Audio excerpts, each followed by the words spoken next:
Hey everyone, it's Ivan with KitBadger.com, not in Florida, here to bring you that last and final range day from the Coast to Coast 2020 tour down there at JTAC Ranch. After our last range day up there in Huntsville, Alabama, which was the biggest range day to date, sold out with 50 people in attendance, it was time for JTAC Ranch, where it was sold out with 100 people in attendance. Really amazing turnout, incredible group of people out there, and we got to it at that range day. I kind of pitched this idea, and this is largely kind of what got pitched a couple years back. And the idea being... Range day, as I envisioned it, was a place for like-minded people to come out and shoot some amazing guns they probably otherwise wouldn't have the opportunity to shoot. And that is exactly what we did down there at JTAC Ranch. Amazing facility, letting people shoot out pretty much as far as they could. That range actually goes out 2,000 yards, but got to put a lot of time behind a lot of different guns, and people had a blast. To include some really cool guns that were out there from our good friends at SP Tactical. Our good friends at SP Tactical not only have supported this thing all the way across country, like from the word go, but they came out in force and helped put on an awesome range day. And they even brought some of their toys, to include some belt-fed machine guns. If you haven't shot a belt-fed, are you really living? Pretty amazing experience for everyone, to include my boys. First time they had the opportunity to get behind a belt-fed as well. Keep going. There you go. Good job. Yeah, nice.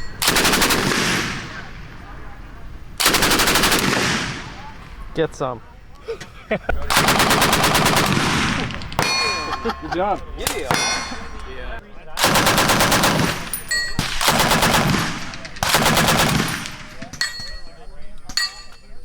Oh, yeah, that's And one of the unicorns among unicorns, they brought out a full auto MP7 by H&K. People gotta get behind that. That gun is so much fun to shoot.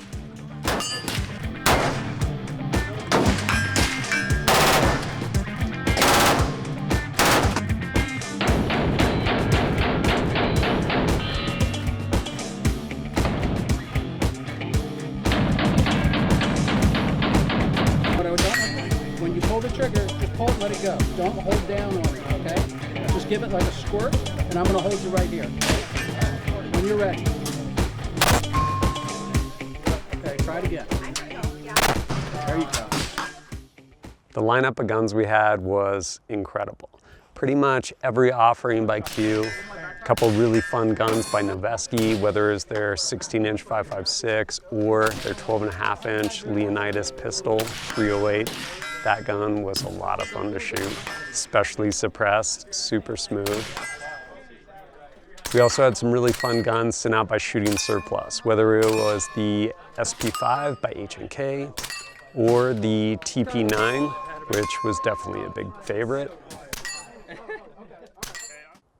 as well as a Glock 44, with a little silencer on there by Q. That gun was a lot of fun.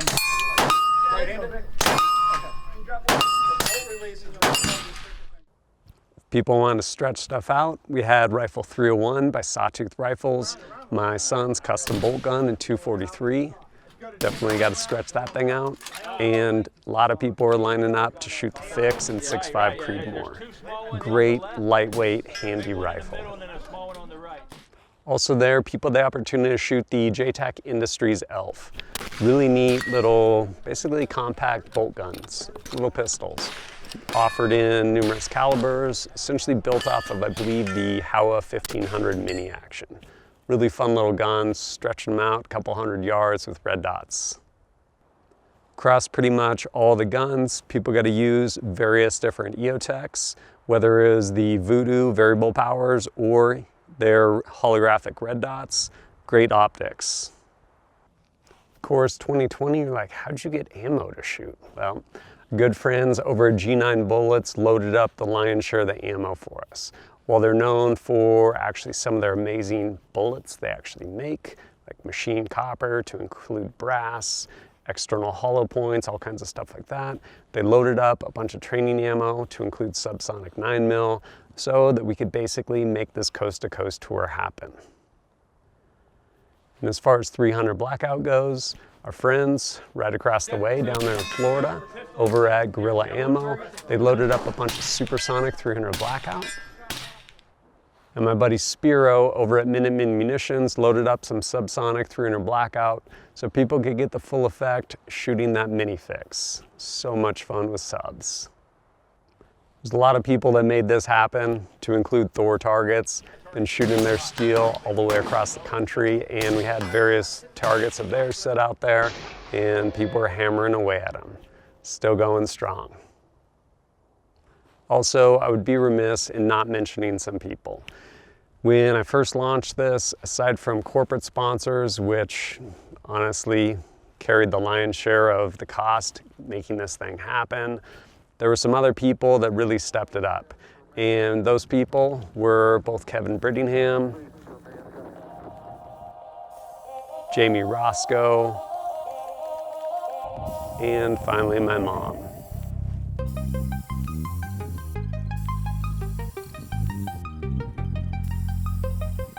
One, two, three.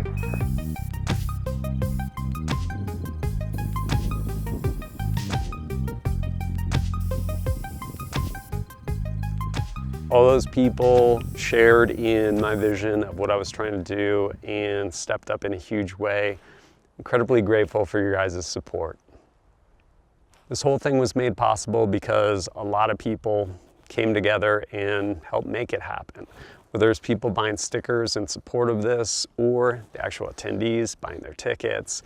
And lastly, those major sponsors. Q, really appreciate you guys. Same with SB Tactical. Edgar Sherman Design, provided slings for all those guns. Last but not least, High Point. As much flack as people give them, they make some awesome guns that get people into shooting, and that honestly is one of the most valuable things. Get people into shooting, enjoying it, and yeah, at a price point people can afford. And their High Point carbine with the Erector 9 on there is a lot of fun. While the range day wound down, it wasn't over. As I mentioned, one of the things coming cross country, we had a number of guns to include pretty awesome Zev OZ9, as well as some others that we're going to end up getting 1 raffled and 2 auctioned in support of SOC-F, Special Operations Care Fund. So sure enough, this last range day culminated in a really cool charity dinner, followed by just that, a raffle and an auction. During that dinner, David Kramer provided me with a pretty amazing flag as a token of gratitude, which was incredible. We have a tradition here at the Special Operations Care Fund. The people we support, we send them flags and they take them on target. And so I get a little choked up. This flag was taken by the U.S. Army Special Mission Unit out of Fort Bragg. They took it on into Syria in 2019 and prosecuted targets, a lot of them. So this flag is very special, and we want to give it to Ivan. Thank you.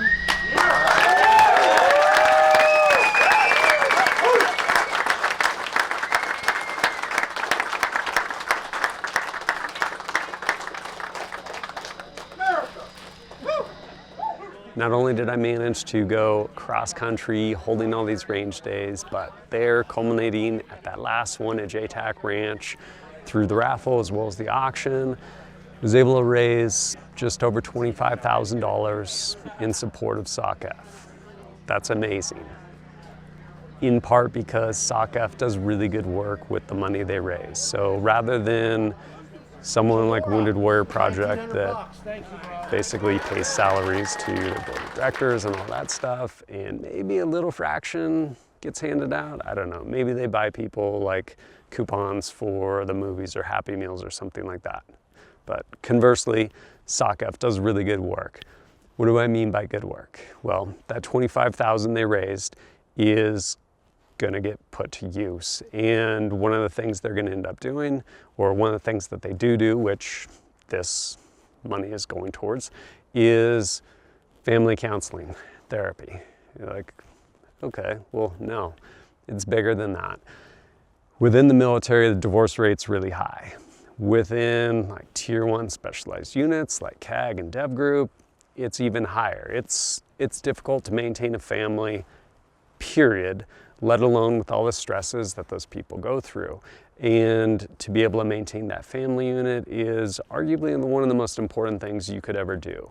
And so what they're able to do, one of the facets where SOC-F helps, is they take families that need and want counseling to help them maintain a healthy family unit, and they pay for that. It's incredible. A while back, I had an idea. I said to myself, I would love for other people that don't have the opportunity to maybe shoot really cool guns to be able to do that, and in turn be able to come out and hang out with just awesome like-minded people that share that passion. Even though 2020 was not shaping up to what I, or probably most people, want it to be, I was like, no, I'm not gonna put my life on hold. And in part through force of will and a lot of help from a lot of people, I made this happen. Coast to Coast 2020 tour. It was incredible. Incredible experience. Super grateful to be able to not only share with everyone that came out there, whether it was in person, like if you actually got a ticket, were able to attend one of the range days, but even just sharing like the video experience, like being able to put this content out there.